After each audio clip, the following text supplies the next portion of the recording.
Hello students, यूरोपीडिया education में आप सभी का स्वागत है। मैं हूं जितेंद्र त्यागी। तो एक अच्छी न्यूज़ है बहुत सारे स्टूडेंट्स के लिए जिन्होंने Uttar Pradesh power corporation limited में एक एग्ज़ाम दिया था असिस्टेंट इंजीनियर, ठीक है, विज्ञापन संख्या 05 BCA 2022-23 सिविल, ठीक है। सिविल के स्टूडेंट्स के लिए ये न्यूज़ है। ये विज्ञापन संख्या का जो ऑनलाइन टेस्ट हुआ था, ठीक है, उसमें जो आपके मार्क्स आए उसके बेसिस पे इन्होंने शॉर्टलिस्ट कर दिया है स्टूडेंट्स को और उनके रोल नंबर्स इस पीडीएफ के अंदर प्रोवाइड कर दिए हैं, ठीक है। आप देख सकते हैं, अपने रोल नंबर्स इसमें चेक कर सकते हैं। तो पहले तो जिन जिन बच्चों का रोल नंबर यहाँ पे प्रेजेंट है उन सारे स्टूडेंट्स के लिए मैनी कॉन्ग्रेचुलेशंस, बहुत सारी बधाइयाँ, बिकॉज एक बहुत ही अच्छे लेवल की जॉब आपको मिलने जा रही है, ठीक है। बस एक स्टेप आपका बचा हुआ है, दैट इज इंटरव्यू, जो आप थोड़ा सा स्मार्ट तरीके से अगर प्रिपेयर करेंगे तो क्लियर किया जा सकता है। ओके, तो अपना रोल नंबर आप सभी को यहाँ पे चेक करना है और अब आपका फाइनल जो सिलेक्शन होगा वो इंटरव्यू के बेसिस पे होगा। और इसके जो इंटरव्यू की डेट्स हैं, जो टाइमिंग्स हैं, वो सारी आपको एसएमएस या ईमेल के थ्रू ये डिपार्टमेंट की तरफ से ईमेल कर दिया जाएगा, ठीक है। इन्फॉर्मेशन आपको ये कम्युनिकेट कर दी जाएगी। ओके, तो जो भी सिविल के स्टूडेंट्स हैं, अब देखो बहुत पहले, अभी कुछ दिन पहले जो शॉर्ट लिस्टिंग हुई थी किसी दूसरी जॉब में, तो वहाँ पे किसी का अगर नहीं हुआ था शॉर्ट लिस्ट तो वो बच्चा अपसेट हुआ होगा। अब वो जो उस टाइम पे अपसेट हुआ होगा उसका आज इस शॉर्ट लिस्ट में नाम आ गया होगा, ठीक है। तो ये कंटिन्यूस प्रोसेस है, तैयारी जब हम करते हैं किसी एग्जाम की, ठीक है, तो एक एग्जाम नहीं निकलता तो दूसरा आगे उसकी चांस बने रहते हैं अगर हम अपनी प्रिपरेशन को कंटिन्यू करते हैं, ठीक है। तो जिनका हो चुका है शॉर्ट लिस्ट उनको तो अभी इंटरव्यू के लिए तैयारी करनी है, और अगर जिनका नहीं हुआ है तो उनको किसी भी तरीके की कोई स्ट्रेस लेने की जरूरत नहीं है। बहुत सारे मौके आएंगे, अभी एग्जाम्स आएंगे और आपका कहीं ना कहीं अच्छी जगह सेटलमेंट हो जाएगा अगर आप कंटिन्यूसली हार्ड वर्क करते रहते हो तो। ओके, तो अभी जिनका सिलेक्शन हुआ है, इस शॉर्टलिस्टिंग हुई है, उनको मैं बताना चाहता हूं कि इंटरव्यू का अब रोल बहुत ज़्यादा है। कई बच्चे इंटरव्यू को सीरियसली नहीं लेते हैं, वो बस रिटन क्लियर हुआ, इंटरव्यू की कॉल आई और सीधा इंटरव्यू देने चले जाएंगे बिना किसी प्रैक्टिस के, बिना किसी रिहर्सल के। तो उसका नुकसान उनको वहां पे इंटरव्यू में उठाना पड़ सकता है, ठीक है। किसी भी इंटरव्यू से पहले, जैसे आप रिटन एग्जाम से पहले सारा रिवाइज करके जाते हो ना अच्छे तरीके से कि ये टॉपिक ना छूटे, मेरा वो फॉर्मूला ना छूटे, सब कुछ आप रिवाइज करते हो। सिमिलरली इंटरव्यू में जाने से पहले आपको इंटरव्यू के लिए डेडिकेटेड होकर तैयारी करना चाहिए, ठीक है, ताकि उसके चांस आपके बहुत ज्यादा बढ़ जाएं।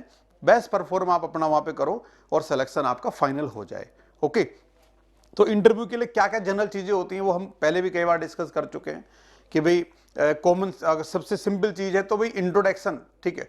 मोस्ट ऑफ द प्लेसेस में इंटरव्यू में इंट्रोडक्शन पूछा ही जाता है आपका, तो इंट्रोडक्शन सबका अलग होता है, ठीक है ना। अब जो इंट्रोडक्शन होता है अकॉर्डिंगली क्वेश्चंस निकलते हैं ब्रांचेस की तरह, जैसे ट्री का रूट है ना, वहां से डिफरेंट ब्रांचेस निकलती हैं, तो उसी के हिसाब से क्वेश्चंस आगे बढ़ते हैं, ठीक। तो अब आपके इंट्रोडक्शन के हिसाब से क्या पॉसिबल क्वेश्चन आगे बन सकते हैं, ये आपको शायद उतना आइडिया ना हो जितना किसी एक्सपर्ट को होगा, ठीक है। तो इसके लिए आप किसी एक्सपर्ट की आपको हेल्प लेना चाहिए और फिर अकॉर्डिंगली सारी पॉसिबिलिटीज जो बन सकती हैं क्वेश्चंस की, उन सबको आपको पहले से सोचना चाहिए और किस सिचुएशन में क्या आपको आंसर देना है, किस क्वेश्चन का किस तरीके से आपको मतलब अच्छा आंसर देना है जो उनको इंप्रेस करे, उसके लिए आपको प्रयास करना चाहिए, ठीक है।